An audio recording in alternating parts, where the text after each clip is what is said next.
So yun mga karakmek, good morning. At meron na naman tayo guys gagawin. At na-check ng ating kasama. Pagod lang guys, pagod pag-akyat ng gamit. Ayan. Nakyat namin to, papalitan namin ito guys. Na-check ng aming kasama ito. At sa atin hinabilin. So gagawin natin. Ayan, ito yung ating mga gamit. Basag-basag na yung ating toolbag oh. Ano bro, kaya natin to? Kaya natin o kakayanin? So, i-check natin yung kanyang fan. Medyo kayang buhatin. napagod kami guys sa pagbubuhat ng mga gamit. Third floor pa naman yun. Third floor, dire-diretso. Dire-diretso, walang pahingaan sa hagdan.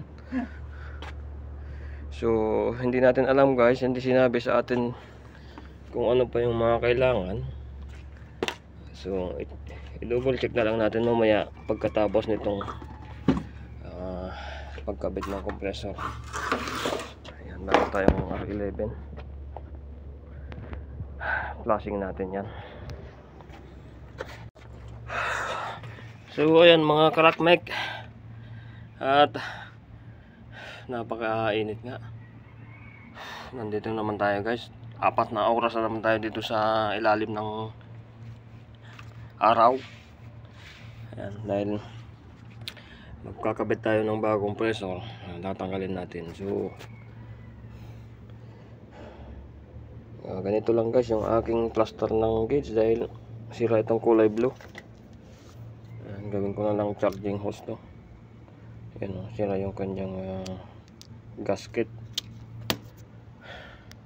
So wala tayong pang evacuate guys ng refrigerant. So gagamitan natin ng technique para hindi natin mapapakawalan yung gas na dumirekta doon sa ere.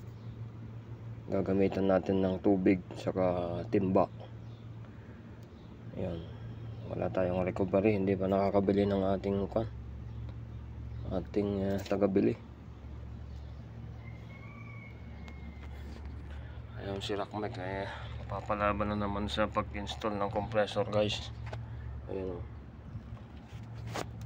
Package unit to guys, package. So ayun mga karakmek, parang nasa bukid lang kami oh. Mayroon kaming pang panangga sa init sa araw oh. Karton. So naikabit na natin guys itong contactor. Ayan, yun yung bago. Ito yung luma, ayan, sunog-sunog. Kaya nasunog din yung compressor. Ayan. Siguro may leak din tong compressor. Bakit basa-basa dito?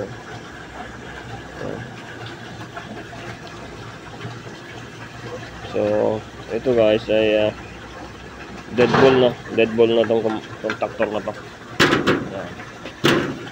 So nakaisang pyesa na tayo na ikabit, yung magnetic contactor na yan. Ayun mga karakmek, oh, lumabas na yung kanyang anong pangalan yan? Parang palaman sa ano eh.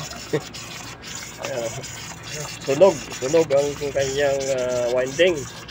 Ayan o, maitim. Oh, kainamang ano naman to. Kainamang chemical na naman to. Ayan o.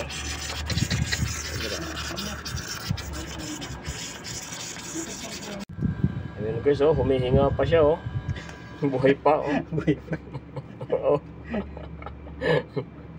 Bulwak pa. Huling hininga. Ayun, yun na ang huling hininga niya. Grabe ang itim ng langis oh. Dead ball talaga to. Ayun guys, natanggal na namin yung compressor. So yeah. Talaga naman guys napaka nanghina kami sa pagtatanggal ng compressor. Grabe na guys. Pero lalakas ulit kami dahil merong sandwich na may itlog. saka juice. Ayan. Thank you so much. Thank you so much sa ating kliyente. Ayan guys, merienda muna tayo guys ng ano, sandwich. Oh. Ang papa.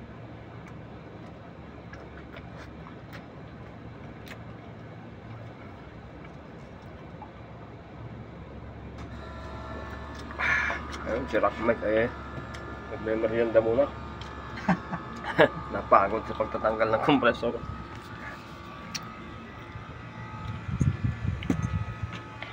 Kasama ko si Bro Archie. Ayan, from Bicol.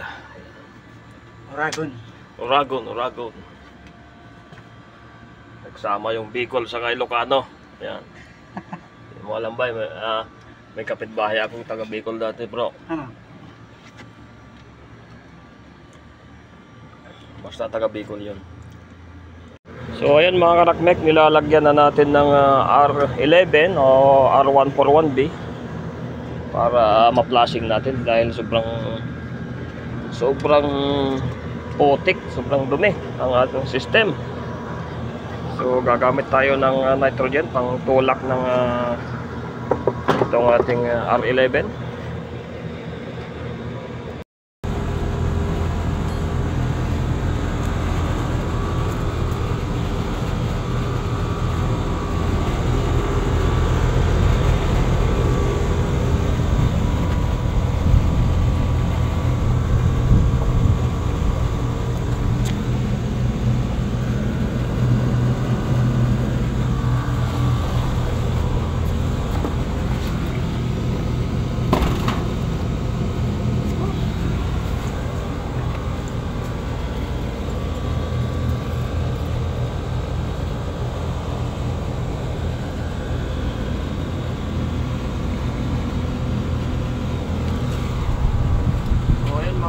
Nilalagyan na natin ng R11 o R141B para ma-flashing natin dahil sobrang putik ng dumi ng system. So, gagamit tayo ng nitrogen pang tulak ng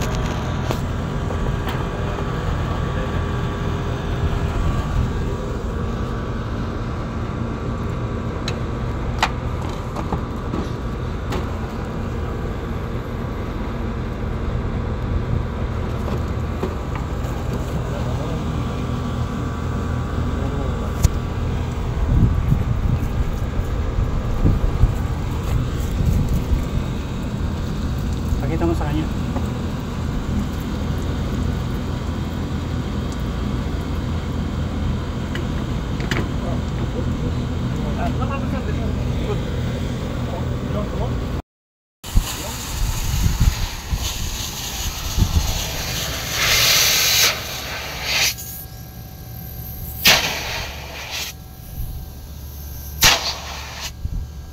Karakmek ang bumibira niyan, Brad.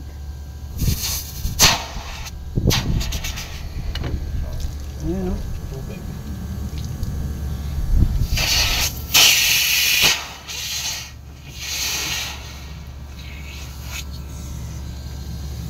Walang ibang gumagawa niyan sa team, kami lang.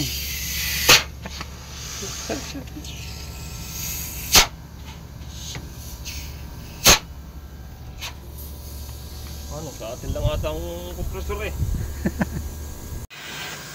Ayan mga karakmek, malinis na siya oh. Kanina talaga napakadumi kanina.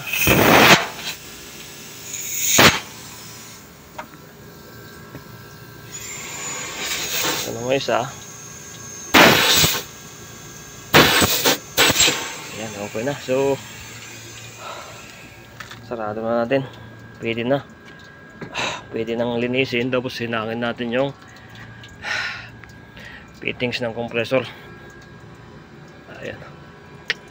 Grabe.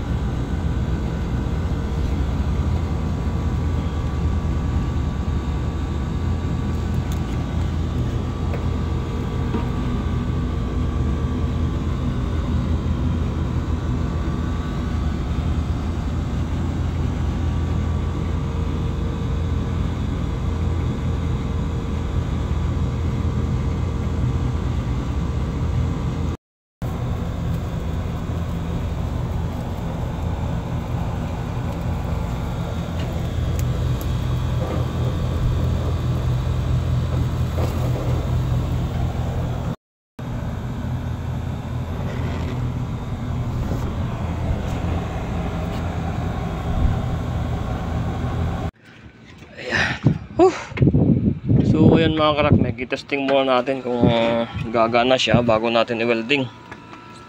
Para sure tayo na hindi sira yung compressor. Dahil pag kwento may warranty kasi ito eh. Tanggalin na. Talagang napakabait ng Panginoon, oh. Talaga naman eh binigay ng ating kliyente. Ayan, so ayun mga karakmek, ay complete install na natin yung bagong compressor. So andun yung luma. Ayun, kaso iwanan na lang namin yung luma dyan dahil ano na, hindi pwedeng kuhanin namin. Pwede sana yan pangkubos eh. So dyan na lang yan. So nagbabakod na tayo ngayon. At maya maya ay ayan, okay na siya guys. Nasa sobra na sa 0. So sarado na natin at lagyan na natin ng standing pressure. So sinarado natin guys, hindi naman nagbago yung tunog ng vacuum. So okay na yun.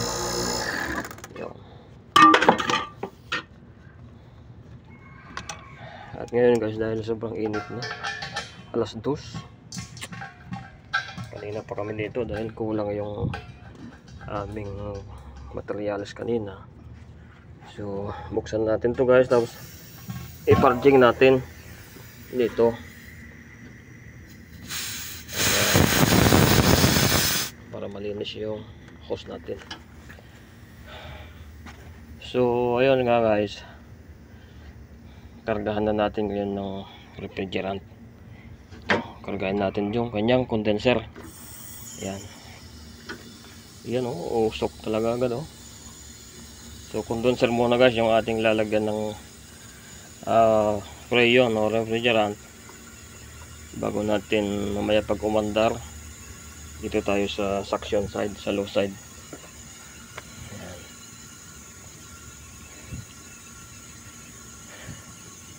Ito guys ay R22.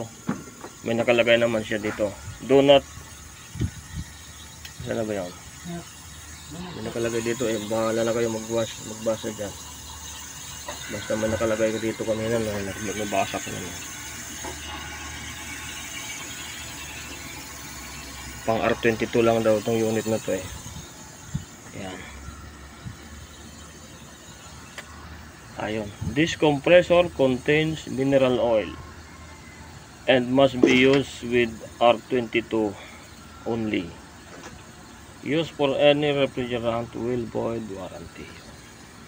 So kung gamitan daw natin ng ibang refrigerant, mabuvoid yung kanyang warranty. Ayan. Kaya nakalagay dito guys ay R22. So R22 yung ating gamit na freon yan.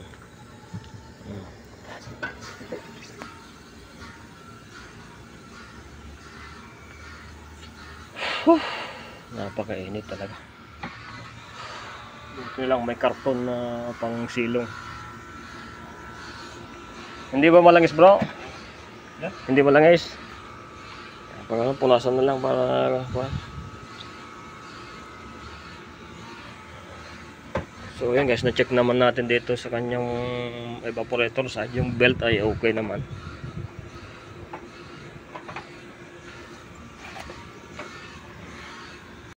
So ayun mga kalakmek, dito naman tayo sa low side ngayon. Nagkakarga. So yung ating arrow guys ng arrow ng ating filter dryer ay papunta doon sa ating evaporator. Ayun doon. Yan ang tama guys. Yan, pagbaliktad yan, mahirapan yung ating compressor bago ano siya, high pressure. Dahil meron siyang kanyan nakaganyan. Ano yan, mayroong letter na V, naka V.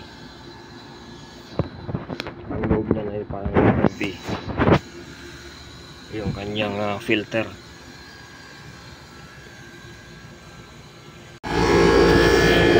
Ayan mga karakmek, gumagana na yung ating unit. So pawis-pawis na siya. Ang ating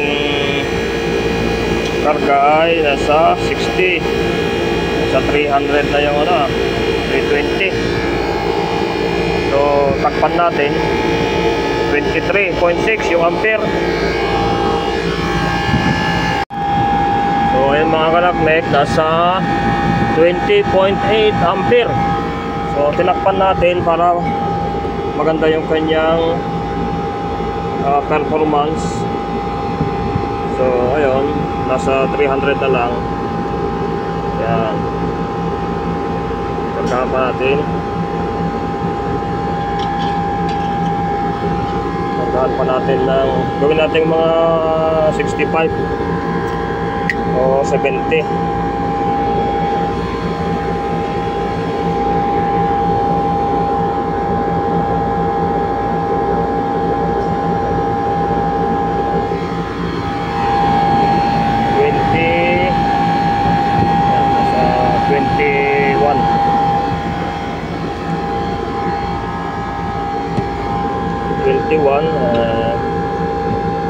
Ayun guys, 60. Gawin natin 300 para gawin natin yan.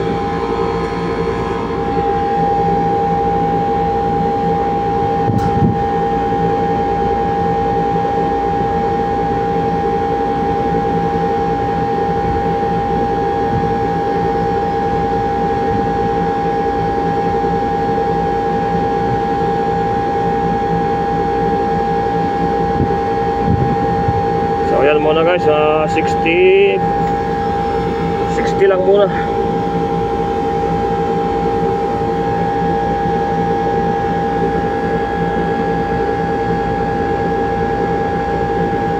Sixty-five ampere ay 21.4. Ang discharge ay 300. Okay na bro, baka higupin. Yeah, tama na yung karton. So okay naman to guys.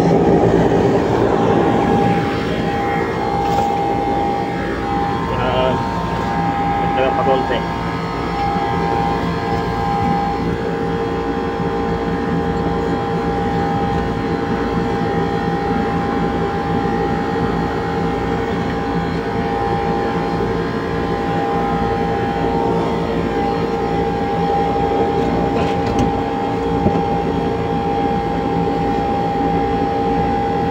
Ayan, 65.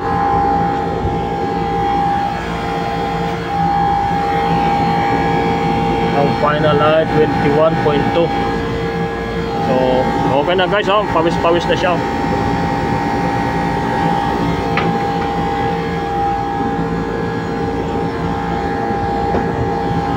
Ayan, baka ipapabasa amin yung compressor. Sana nga huwag na, para hindi na kami mapagod.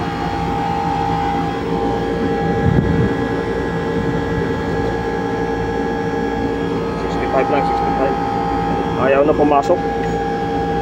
Ayaw na pumasok ang preyon, walang baon.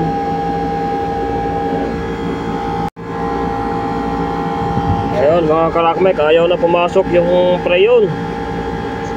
Walang baon siguro. Ayaw na pumasok, walang baon.